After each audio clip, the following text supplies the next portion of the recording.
How to make a good intro for your channel on Canva app. Hello guys, in today's video I'm going to show you how to make a good intro to your channel, YouTube channel with Canva, fast and easy.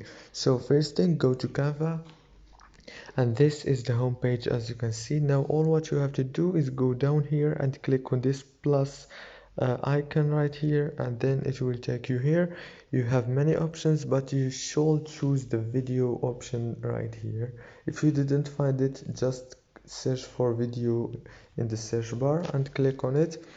Now you will find the intros template right here. As you can see here, there is many intros. As you can see, there is the educational ones, and there is the explainer, there is the marketing, there is the real estate if you have a real estate channel, the food channels, and also there is the fashion.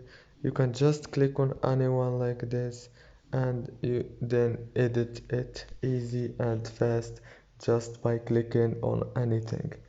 That's it for today's video. Don't forget to like and subscribe.